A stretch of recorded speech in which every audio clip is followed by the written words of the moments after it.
On se souvient tous de cette mi-temps.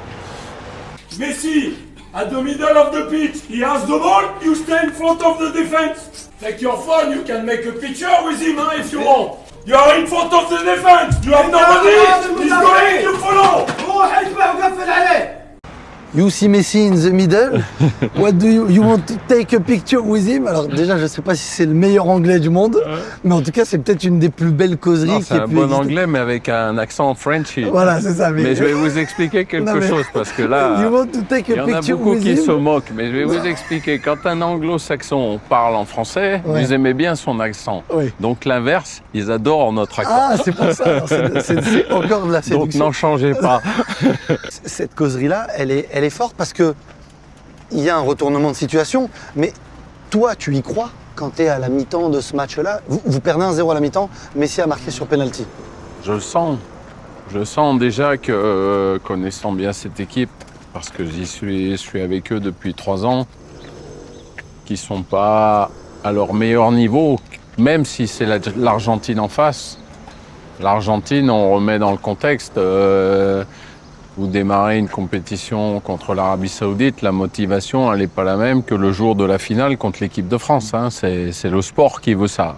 Parfois, c'est difficilement compréhensible pour les gens, mais c'est le sport de haut niveau qui veut ça. Donc c'est là où, quand on est une équipe un peu plus petite, ou beaucoup plus petite, il faut en jouer. Et à la mi-temps, qu'est-ce qui fait que tu exploses et que tu as cette attitude-là, toi?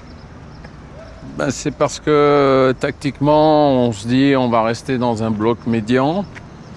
Mais bloc médian ne veut pas dire pressing sur le porteur du ballon. Que vous soyez un bloc bas, médian ou haut, s'il n'y a pas une pression suffisante sur le porteur du ballon, ben vous êtes toujours un petit peu en retard. Vous n'allez pas le chercher. Voilà, manque d'intensité. Et je suis persuadé qu'on peut faire beaucoup plus.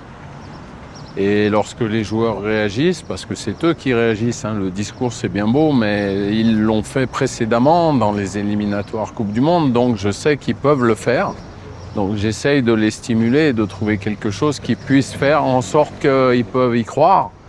Après, il se passe quelque chose proche de l'irréel dans un match de football, c'est-à-dire qu'en quelques minutes, le score bascule et puis jusqu'à la fin, on réussit à le garder.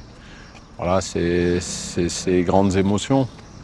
Et tu dis quand même à la fin du match aux journalistes argentins qui vont aller en Coupe du Monde et qui vont peut-être la gagner.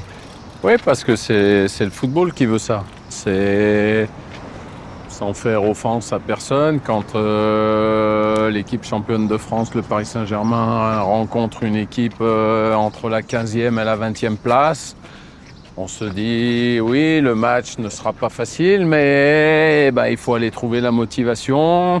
Qui plus est, quand les joueurs enchaînent les matchs 2 fois par semaine, parfois, c'est ces petites choses-là qui font que y a des grosses surprises, mais dans tous les sports, hein, ça peut arriver.